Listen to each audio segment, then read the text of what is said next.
Let me continue with the permission of the chair. Maybe a few. So, well, my questions are really with PhilRem as well, no? But since they're not here yet, and the messenger, because they are key to this as well, no? Very important. That's why we asked the messenger to be here too. But since they're not yet here, maybe I can ask this question to Kim Wong, Mr. Kim Wong. You said in your testimony na kulang pa, may natitirang pera sa PhilRem. Is that correct? Opo, Your Honor. Magkano yung natitirang pera based on your testimony? 17 million something po. $17 million, di ba? Opo. At saka yan, tugma na yan dun sa presentation ko rin in the previous hearings na parang may 17 million bang natitira sa kanya. Opo, sa sir. kanila, no? And you're saying na you did not receive that $17 million. Hindi po. Okay. But then you also said, on the first night that they delivered, di ba? Magkano yun, yung first night? And what was the date? Just to remind everyone. February 5 ng gabi sa Soler.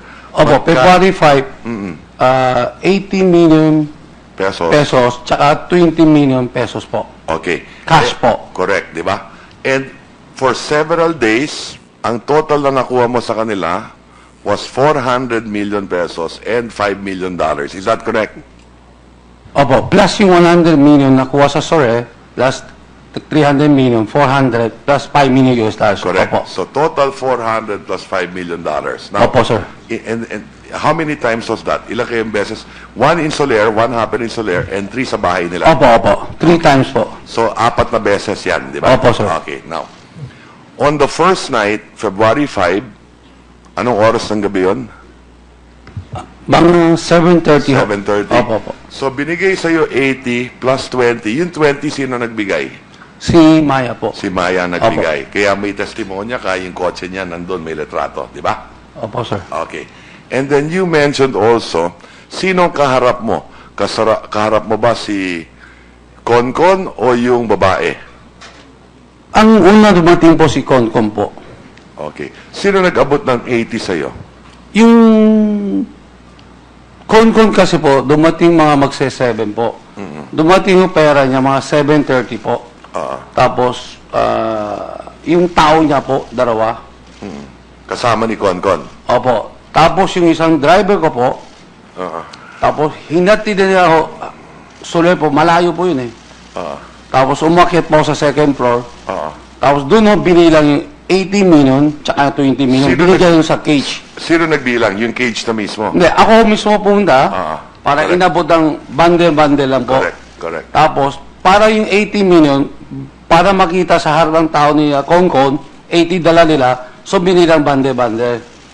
So, 100 million po, pero hindi pa ho nila binilang isa-isa. Kumbaga, 100 million po, nakaano po. Bundle. Tapos si Ding po nandun, binigay ni Ding, ito yung account ilalagay mo sa pangalan ko. Si okay. Ding Shishi po. Correct.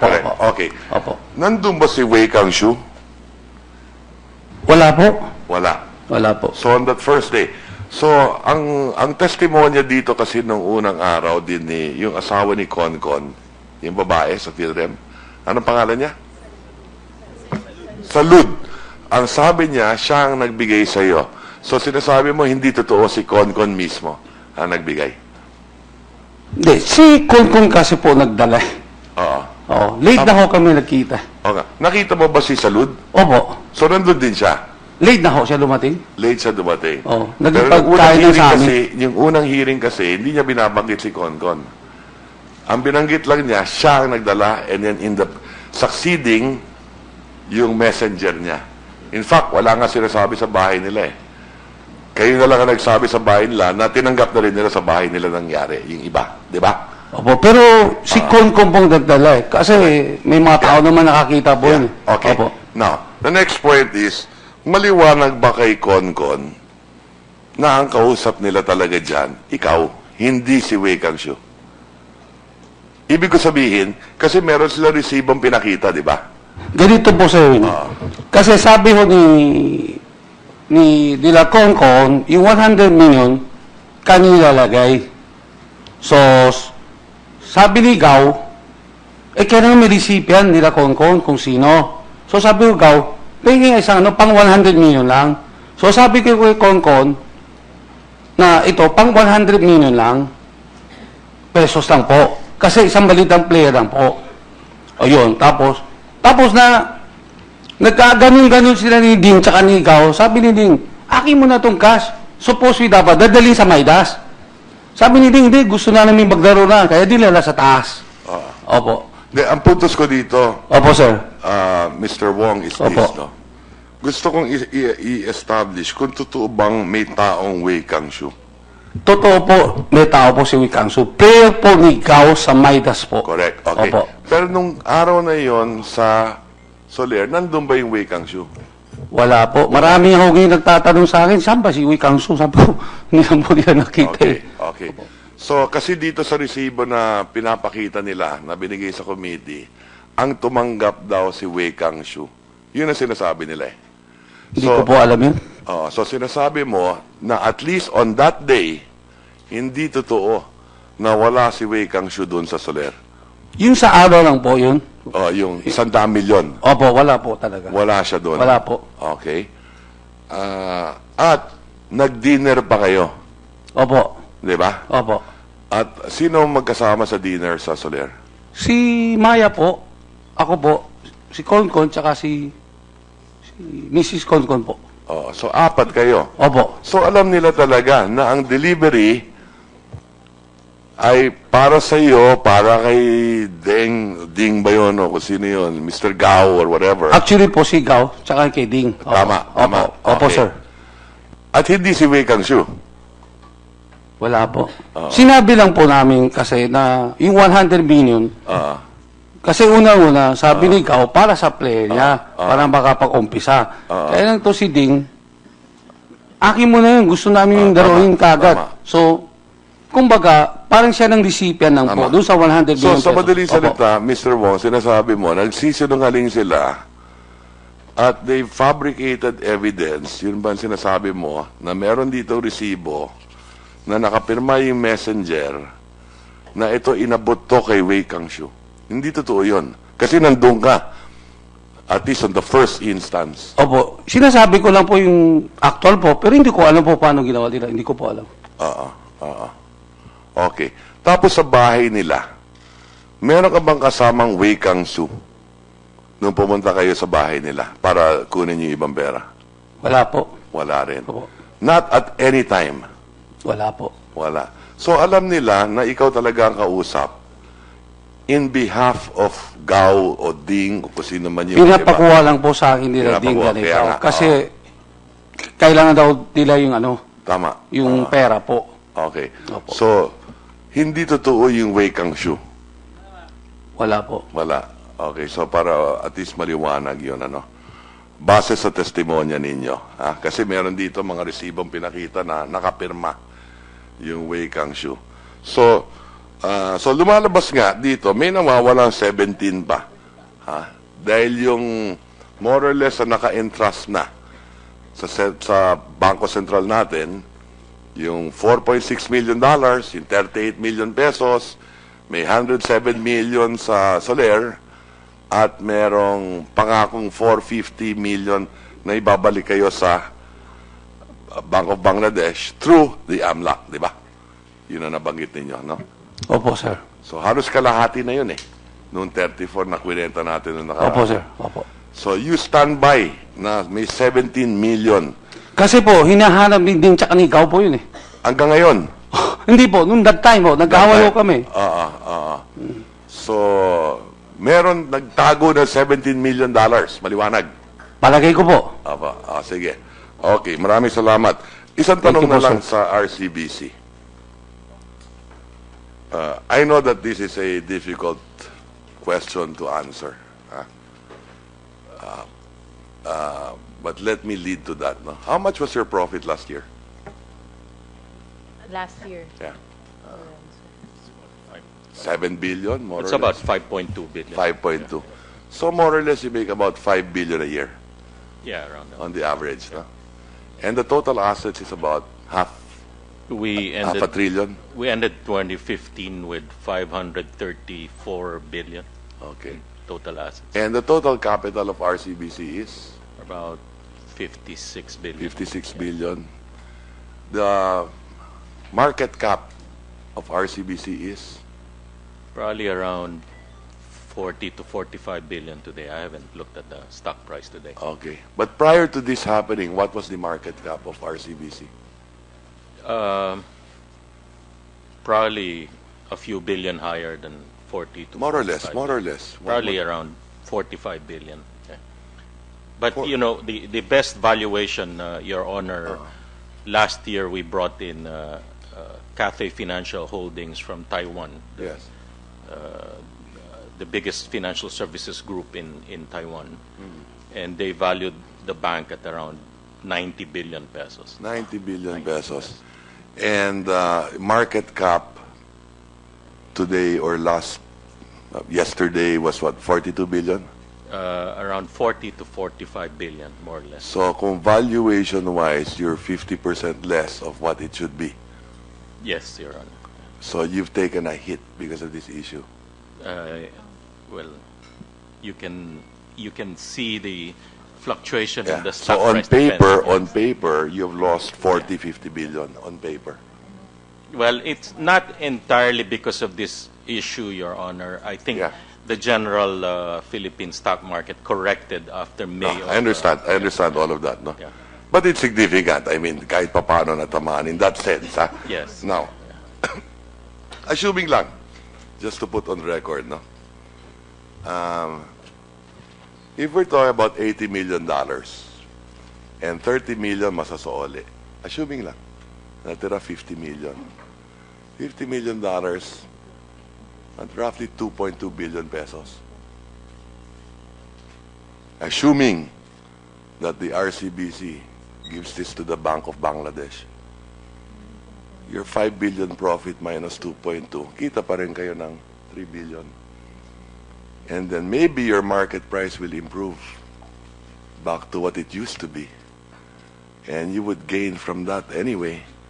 And maybe your stock price will hit whatever value and you make the protocol corrections and maybe you can gain 90 billion more again. I have something for the board to consider, I suppose. I don't know. I'm not making a recommendation, but it just crossed my mind. Well, you're correct, Your Honor. I think our business is an actuarial business. Again, we have 16 products or 16 services that we sell to every corporate or consumer customer. And we either lose money on bad loans, bad trades, or operational losses like this one. On the average, we provision 1 to 2 billion a year on those types of losses. Correct. No? Correct. So if we're found liable, yes, Yeah. you know, I would recommend to the board to Yeah. set aside a certain sum of money. Correct, di ba? So thank you for the very candid response, and I hope you don't mind me asking that question. It's okay, Your Honor. Yeah, thank you. That will be good for your stockholders also anyway, I suppose. No? Okay. And then finally, with the BSP. To the BSP. The last hearing I asked, has this affected OFWs? Tumaas na ba yung cost nila? Let me add another question. No? Not only in terms of cost, but may delay na ba? Nahihirapan ba yung OFWs to transact with money remittance operators, to transact with banks para magpadala ng pera sa Pilipinas? Tumaas ba yung cost nila? Natatagalan ba? May delay na ba? Nahihirapan ba sila? Nabawasan ba yung banko that they can deal with? Nabawasan ba yung remittance companies that they can deal with? Tinamaan na ba sila, so to speak? Oh. First question, yes. Mr. Chairman, on that point, my response then was if we are going to directly attribute to this one right away, we are still monitoring that situation. But I explained that even before this happened, Mr. Chairman, we were already observing some closures of accounts of correspondent banks, which has But not because of this. not necessarily because of this. So not because of our AMLA law.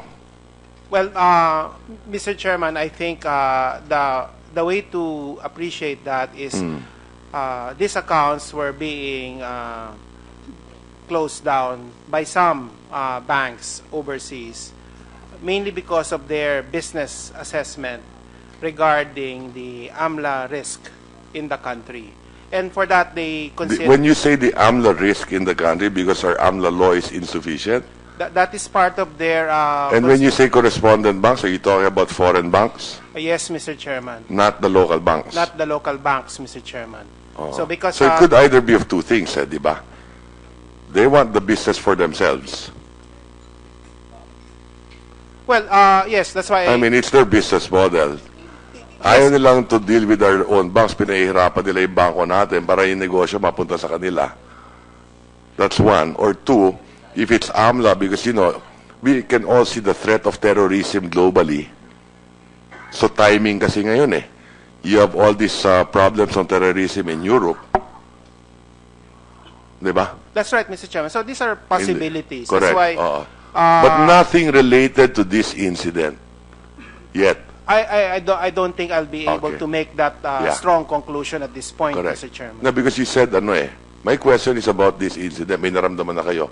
And your reply was, prior pa lang, meron na kami. Yes, Mr. Oh, Chairman. sige. Let's leave it at that at the moment. Okay? So that's one. Two, what about, so we discuss OFWs. What about the difficulties of our banks right now with regard to regular transactions, not necessarily OFW? Are they experiencing difficulty because of this issue? Muna, let's start with that. Mr. Chairman, we do not see that Walang at this ganon. time. Okay. Our banking system is quite strong, No, Mr. I'm Chairman. not talking about, I know that our banking system is strong. I'm talking about dealing with remitting foreign exchange outside coming in here, going out. I mean, because of these issues that affected our banks, in so far as trade is concerned. Wala naman. Anecdotally, we asked Mr. Chairman, Yes. and anecdotally, there's been some, what I would say, more questions are now being asked of our banks regarding the situation. When you say more questions, what do you mean? Let's say a Filipino businessman is remitting money to the country, not necessarily an OFW. Does he have to fill up more forms? No, Is there delays? Are costs higher? Wala naman. No, Mr. Chairman. What I meant was the counterparts of our local banks, they are revalidating their assessment that their relationship is still, they shouldn't be concerned about the anti-money laundering compliance of their And you're saying that is counterparty. because of this incident? I would say that that is a direct reaction of, Direct because this is a reaction, high yeah. publicity event, Yeah, Mr. I Chairman. understand. And then prior to this, I've heard of complaints among our banks, and not necessarily because of the law, but the international regime in place today. Is that true? I mean, do any of our banks have difficulty right now? Not in terms of our banks, I know that our banks are solid. I'm talking about in transacting with other foreign banks, may konti bang problema in that sense na mas maraming paperwork, mas maraming delays, or something to that effect. Wala naman. Mr. Chairman, the factual answer there is that there has been some issues like that in terms of foreign banks wanting to limit, not all, some banks in some jurisdictions wanting to limit correspondent banking relationships with local banks. And the context of that Yes. is the broader concern about their own anti-money laundering compliance. You will recall that get some it. banks have been fined heavily, so they're Got it. being extra cautious. So Okay. any doubt, for example, Okay. they tend to overreact to this, Mr. Chairman, and this is what we are also arguing with at an international level for more reason in these matters, Mr. I Chairman. get it. Okay. Thank you for that response. for my better understanding of the situation. At this point in time, Mr. Chairman, since PhilRem is not here and the messenger is not here, I do not have further questions. Thank you very much to the candid responses of our resource persons. Yes, thank you.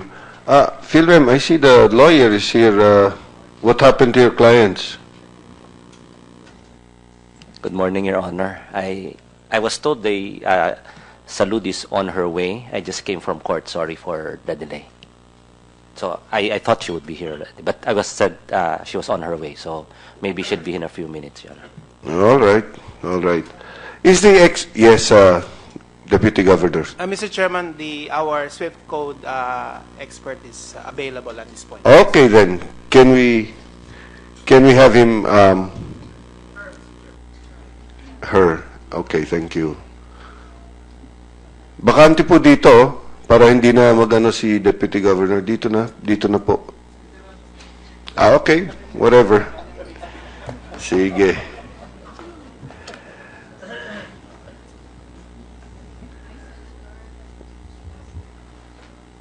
Please identify yourself, ma'am. I'm Nenita Kadapan from Bangko Sentral ng Philippines. Marisa Nenita Nenita Kadapan from Kadapan. Bangko Sentral. Okay, Bangko Sentral. What's your position in the Bangko Sentral? Acting manager sa SSD2 po, in charge ng SWIFT messaging. Swift messaging. All right. Okay. Could you kindly tell us, dito sa Swift messaging, one of the issues that came out is that would a bank which is supposed to be familiar with Swift codes know that the Swift code, the sender, is a central bank and not just an ordinary bank? Meron ho kasing mga SWIFT big code. So, pag nag-send po kayo using your big code, mag-appear din po kung saang bangko tsaka kung anong locality. So, yung ano po ng Bangko Sentral, PHCBP, pag nag-send po kayo, lalabas din po Bangko Sentral ng Pilipinas, Manila. So, ma-identify mo po kung saan at sino yung na-registered na sa BIC na yon. Paano po ulit? Doon po sa BIC, meron hong 8 characters. BIC code po. Yun yung dinedesignate na code for an institution kung kung sa tao yun, kung sa tao, pangalan yun. Apo. Para ho kayong may code.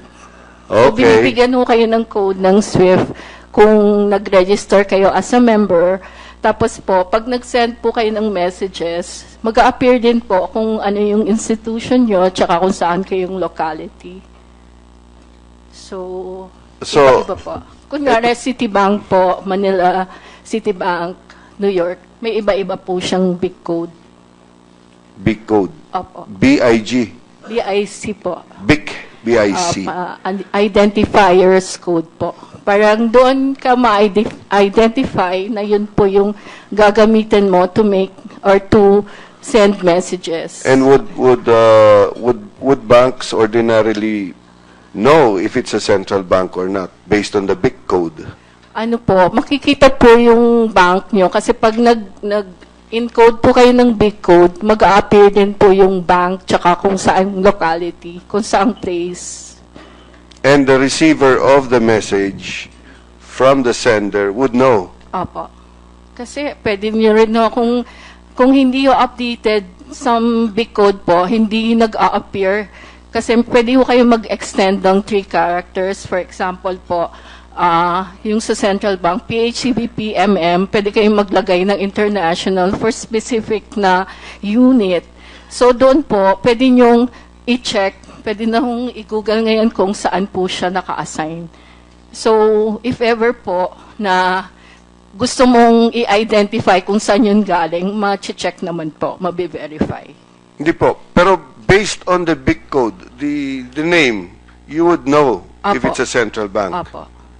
Pero some big code na hindi pa updated, hindi nag-a-appear po kung Bangko Sentral, Manila, hindi siya nag-a-appear. So, yung big code lang po. Pero na-accept po siya sa system. I'm talking about Central Bank of other countries Opo, sending messages here. makikita po. Makikita at mare-recognize Opo. Kasi naka-assign po siya eh. Opo, specific. by the code. Kunwari ho, yung Fed Reserve, By the code, not the name. opo, yung So, code po, ma-identify niya kung anong institution yun tsaka saang lugar po. Would they know the code? Opo, pwede pong meron silang malaman. listahan doon? Mr. Chairman, pwede pong malaman. I think Senator Aquino? what we're asking is, kung i-check mo, malalaman mo kung sino yun. Opo, you, Diba? you will know. You can, it's Yun nga. verifiable Pag chinek mo, malalaman mo kung sino. Pag hindi mo chinek, hindi mo naman siguro Pero authorized. if you have a relationship, kasi bago po kayo mag-send ng messages, may relationship. Hindi ho kasi kayo basta-basta makasend kung walang RMA. Yun ho yung parang relationship arrangement that you can receive and send messages to any institution na member po ng SWIFT. Yeah, but if you have no relationship, then you receive a big code from a bank. Would you know that it came from a central bank, considering that you have no relationship? Bali po kasi yung SWIFT, mag-instruct kayo sa isang bangko na meron kayong relationship na sasabihin nyo na kunwari po, MT-103 na nabanggit kanina. So, magbibigay kayo ng message instruction sa inyong bangko na bayaran itong beneficiary na ito na through an account. So, itong beneficiary pong ito, meron siyang account na babayaran ng Fed if ever yung Fed Reserve Bank po yung may relationship kayo. Katulad po ng, in our case, Nostro Bank namin siya. Ibig sabihin, may account kami sa Fed. Pwede namin pong mag-instruct sa Fed to pay a beneficiary through an account sa isang bangko dito sa Pilipinas. So, ang Fed po, hindi siya mag-execute ng payment to an institution na wala siyang account, wala siyang relationship, ganun po. So, yung authenticated po, ini-execute lang yun ng isang bangko na meron kaming account. Ipo-push through po niya yung execution ng payment. Basta authenticated. Okay, that's a lengthy explanation, but Sorry po. okay. Yes, Senator Bam? Kung wala ho kayong relationship, pwede ba kayong mag-send ng messages sa isa't isa? Opo, yung yung free format, yung MT-999. Okay. Ano po siya, it's an authentic message, instruction, pero ano po siya, free formatted. So, ibig sabihin ho, ang difference ng authentic na message, authentic siya message, pwede ho siyang pumasok sa SWIFT, pero hindi siya authenticated. Ang authenticated po, i-execute niya yung instruction. Just to be fair to RCBC, anyone from RCBC can answer, no? Do you have a relationship with Bank of Bangladesh? No, we have never had any relationship with That's them. why it entered into your system as the free form. Well, 999 is not authenticated. But I was mentioning earlier, 192 would have been the stop payment or the request for cancellation of payment, which... But they cannot do that because they don't have a relationship with Bank of Bangladesh. Is that right? Yes, kasi 192 po, cancellation STP straight through. If you have nag-send kayo ng message na 103, you can cancel that instruction using the MT-192. But only if you have a relationship with the other bank. Opo. In this case, you did not... Since wala ho silang RMA with Central Bank of Bangladesh, ang option po niya yung free format. Which is the 999. Opo. Okay. The other, Attorney Fernandez, the other messages that you received aside Yes. from the 999, yes. I think you mentioned the one... There was a 192 and a 199. There was a 192, but it did not pertain to any of these accounts. Who did that come from? Unidentified, but it's one. We received one MT-192, and it's not related to anything Okay. here. It's not, it Not didn't come related. from the Bank of Bangladesh. I just identified that it was part of the 790 emails that we Okay. received. Your emails pertaining to the 5 fictitious accounts opened in RCBC Jupiter, What kind of message did you receive in the SWIFT internal system? From the Bank of Bangladesh, we received the MT999. Okay. That's the not authenticated free format message. Okay, just to make it clear, yung corresponding banks, kayo ma'am, you're the SWIFT expert, no? Yung mga corresponding banks po ng RCBC, I think in this case it was Citibank, Wells Fargo, if I'm not mistaken, and Bank of New York. Should they have been the ones to give the 192, the MT192?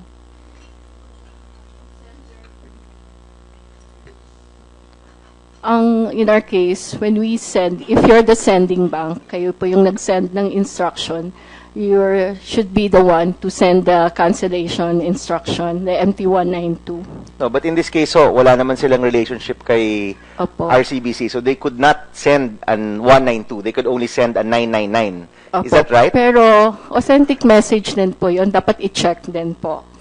Kasi message, we use the free format if our counterparty needs additional information. So magagamit niyo rin po yun. Does that mean na kung freeform ginamit mo, it's less persuasive? Opo. Kasi, Does that mean that? Opo, it can provide additional information or pwedeng mga queries doon ka magano. Kasi free format po yun eh. Mas malaki yung fields niya na maglagay ka ng mga relevant information. Okay. Mr. Chairman, on that note, I'm done. But on other questions I have. Pero na-establish ba na the Bank of Bangladesh could not have sent a 192 because they have no relationship?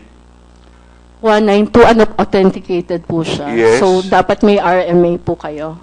Dapat may?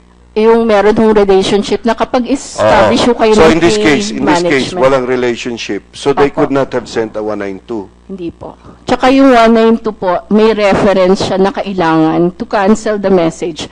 Kailangan niya yung reference ng 103 na pinadala mo previously for that instruction to be canceled. So, hingi po siya ng mandatory na reference ng message na dapat i-cancel. So, if wala siyang previous message, hindi rin ho invalid din po yung 192.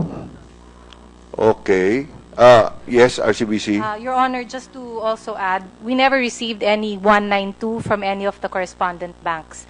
They did send 199s, but no 192, Your Honor. Sorry, MT-103? 192. We never received any 192. Walang canceled. Okay, okay.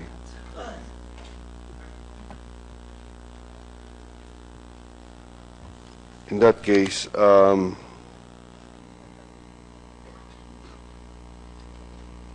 I guess that's enough for the 192 and 199. Just to verify, you did reply to Bank of Bangladesh at what date? February 9, am I correct? Yes, Your Honor. We replied at, I think, 3 o'clock in the afternoon of February 9. It says here 2052, 8 o'clock.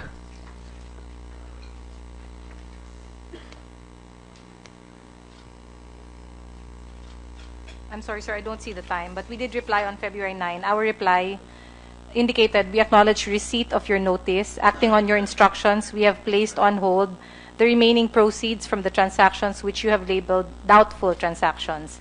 This is without prejudice to additional information, notices, or instructions that may be received by the bank and which may be contrary to your instructions. Nandito sa taas, nakalagay dito correspondent input reference, tapos nakalagay 2052.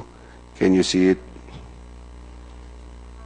Which account, Your Honor, are you looking at? Your reply, you just read it. Yes. Transaction reference number RCBC 160209A. Okay, Your Honor. Yes, Your Honor. Is that 2052? 160209A, that's the transaction reference number. That's the 16029, that's the date. Yes, February 9. Before that, it says 2052. That's the time. I don't see it in my copy, Your Honor. I'm not sure what copy you have, but it's not in my copy, Your Honor. My copy says F20 transaction reference number RCBC-160209A. That's all Yes, that we it have the says. same. I don't know don't why see the yours time. doesn't have this. This is, I don't have the time, Your Honor. That Here. I don't cannot have be. those We have the numbers. same reference number, the same. I have the This is your. original- That's your. That's from your Yes, bank. Your Honor. Yes, this is the original document, Your Honor, from our bank. Okay, let me just show you what I have so that then we'll get back to you.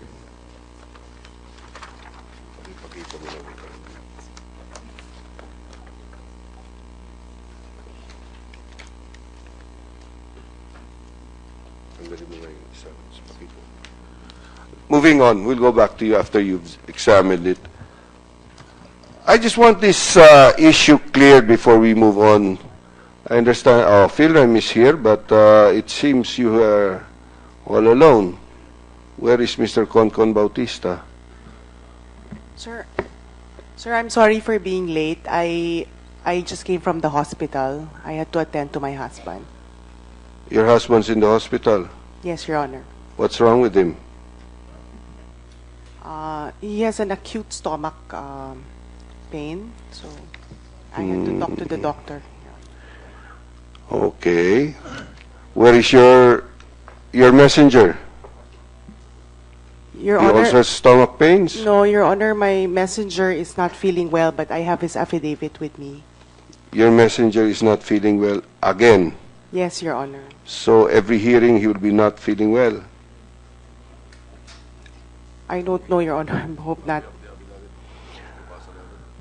Okay, give your affidavit to the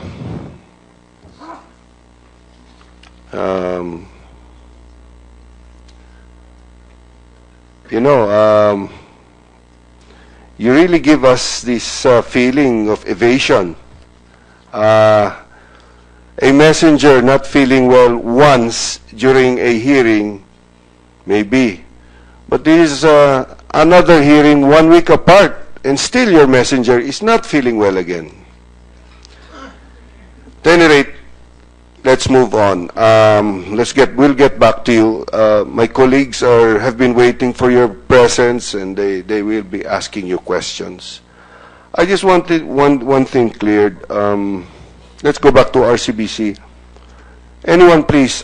Who is Nancy Kyoge? She is our regional service head, Your Honor. When you say regional service head, that's head office, right? Head office, Your Honor. Okay, I have here a message. February 5, 2016, 6:18 p.m.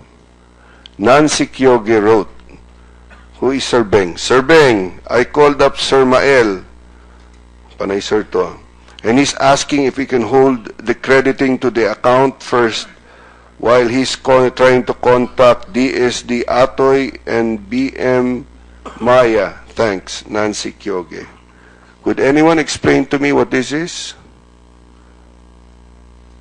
Your Honor, there was an error in her term when she said she asked for the credit to be held. Because Who is she? Sorry for interrupting, Nancy, but Nancy is Kyoge. writing to whom? Nancy is writing to our Who Beng is- Eco. Beng Eco is a man, and he is in our operations group, Your Honor. So it's head office talking from one department talking to another Yes, Your Honor. department. From one group to another group. He's the deputy group head, Your Honor. And Nancy, there was a discussion on February 5 because our operations group, at the end of the day, when they saw that the amounts were rather large, they placed the accounts on hold. And they asked our... Wait. They placed the accounts on hold? At the end of the day, Your Honor. And you noticed that they were rather large? At the end of the day, yes. Yes, at the Taken end of the together, day. yes. In fact, this is at 6:18 Yes, Your Honor. p.m., so that's end of day, Yes, Your obviously. Honor. Okay.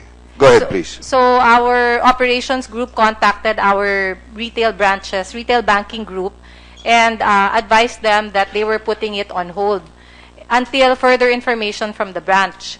And there were a series of calls made And by that time, Maya Deguito told two people that these are her long-standing clients. The funds had been awaited for over a year.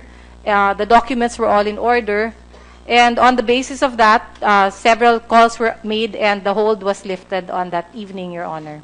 The hold was lifted because? Yes. Because? Because of the misrepresentations of Maya Deguito, Your Honor. What were the so-called the alleged? She basically said that these were her long-standing clients and that their documents were in order and that they had been waiting for the funds for a long period of time. Long-standing clients, They had been documents waiting in for the order. funds, and they had been waiting for the funds for a long time. For a long Mr. time. Chair, Yes, Senator Soto. just on that point, I was just told about this.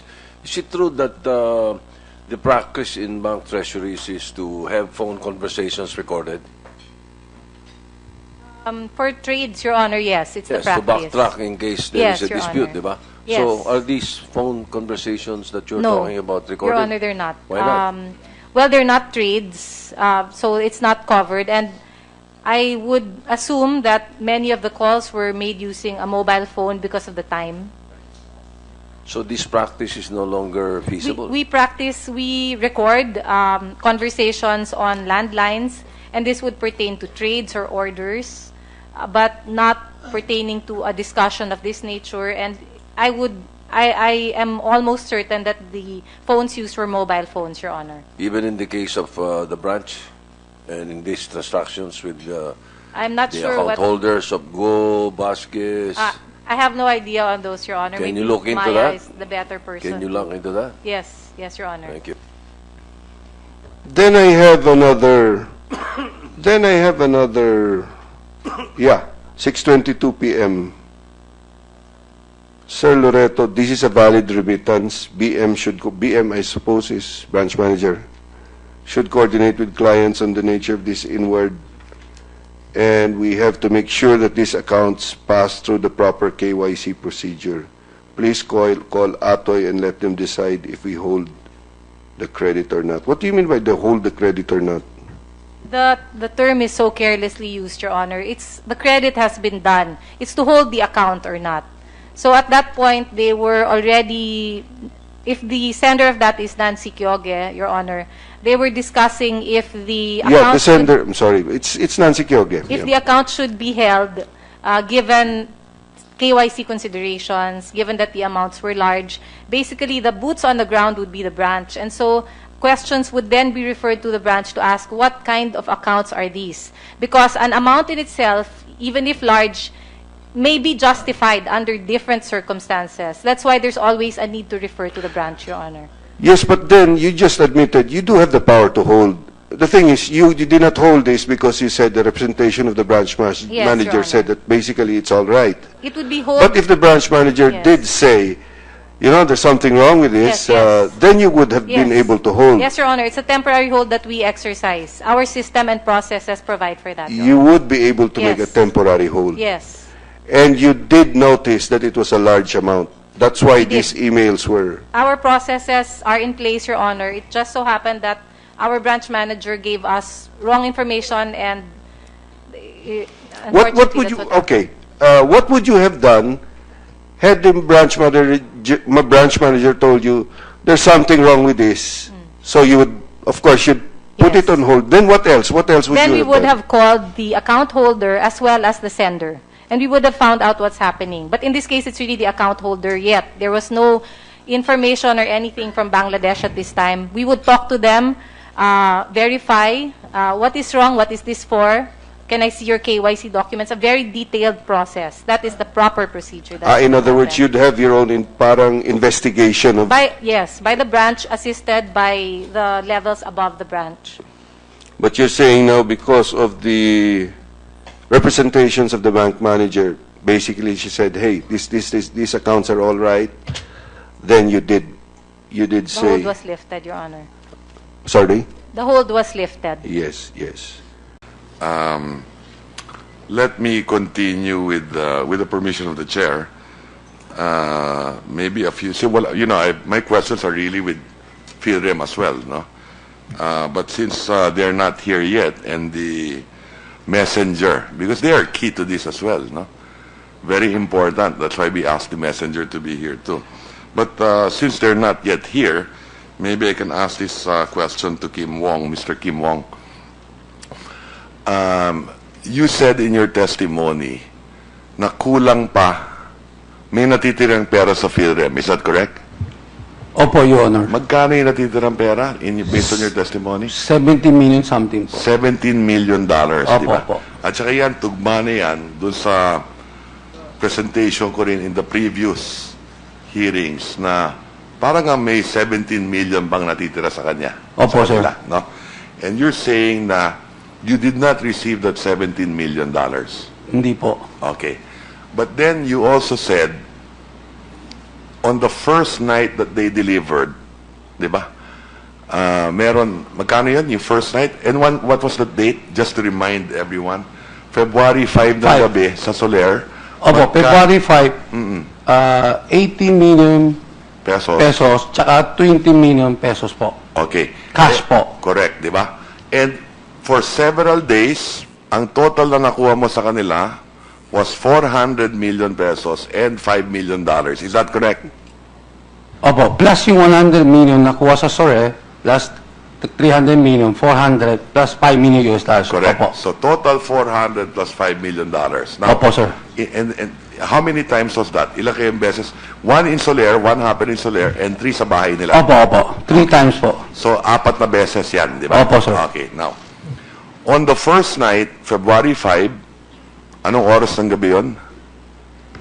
Mga 7:30. 7:30. Opo. So binigay sa'yo 80 plus 20. Yung 20, sino nagbigay? Si Maya po. Si Maya nagbigay. Kaya may testimonya ka, yung kotse niya nandun, may letrato. Di ba? Opo, sir. Okay.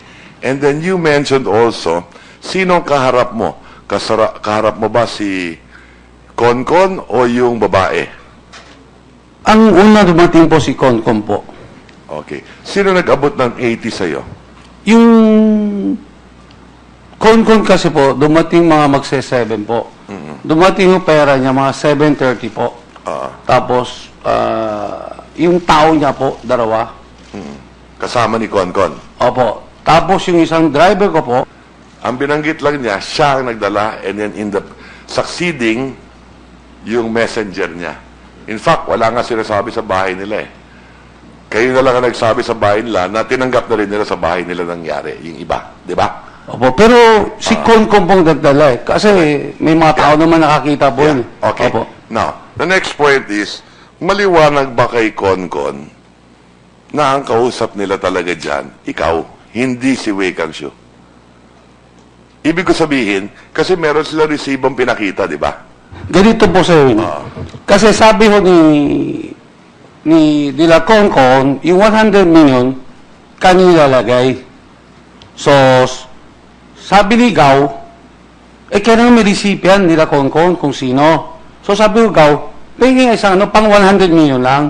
So, sabi ko kay Konkon, na ito, pang 100 million lang, pesos lang po. Kasi isang balitang player lang po. O yun, tapos na, nagkaganon-ganon sila ni Ding tsaka ni Gao. Sabi ni Ding, akin mo na itong cash. Suppose we dapat dadalhin sa Maidas. Sabi ni Ding, hindi, gusto na namin maglaro na, kaya dinala sa taas. Opo. Ang puntos ko dito, Opo, sir. Mr. Wong, is Opo. this, no? Gusto kong i-establish kung totoo bang may... Tapos, hinati din ako, Soler po, malayo po yun eh. Tapos, umakyat po sa second floor. Tapos, doon ho, binilang yung 80 million, tsaka 20 million. Binigay yung sa cage. Sino nagbilang? Yung cage na mismo? Hindi, ako mismo pumunta, para Correct. inabot ang bundle-bundle lang po. Correct. Tapos, para yung 80 million, para makita sa harap ng tao ni Konkon, 80 dala nila, so binilang bundle-bundle.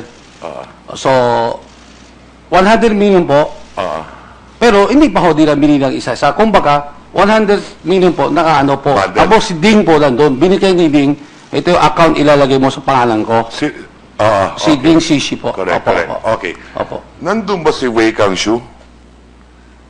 Wala po. Wala po. So on that first day, so ang testimonya dito kasi nung unang araw din ni yung asawa ni Konkon, yung babae sa PhilRem. Anong pangalan niya? Salud. ang sabi niya, siya ang nagbigay sa'yo. So sinasabi mo, hindi totoo si Concon mismo ang nagbigay. Hindi, si Konkon kasi po nagdala. Oo. Oo, late na ho kami nagkita. Okay. Nakita mo ba si Salud? Opo, So nandun din siya. late na ho siya dumating. Late siya dumating. Oo, Pero nagpagkain na sa amin. yung unang hearing kasi, hindi niya binabanggit si Concon. Taong Wei Kangshu. Totoo po, may tao po si Wikangsu. Prayer po ni Gao sa Maidas po. Correct. Okay. Opo. Pero nung araw na yon sa Soler, nandun ba yung Wei Kangshu? Wala po. Marami ho ngayon nagtatanong sa akin, saan ba si Wikangsu? Sabi ko, hindi lang po nila nakita. Okay. Okay. So, kasi dito sa resibo na pinapakita nila, na binigay sa committee, ang tumanggap daw si Wei Kangshu. Yun ang sinasabi nila eh. Hindi ko po alam yun. So sinasabi mo na at least on that day, hindi totoo na wala si Wei Kangshu doon sa Soler. Yung sa araw lang po yun. Yung 100 milyon. Opo, wala po talaga. Wala siya doon. Wala po. Okay. At nag-dinner pa kayo.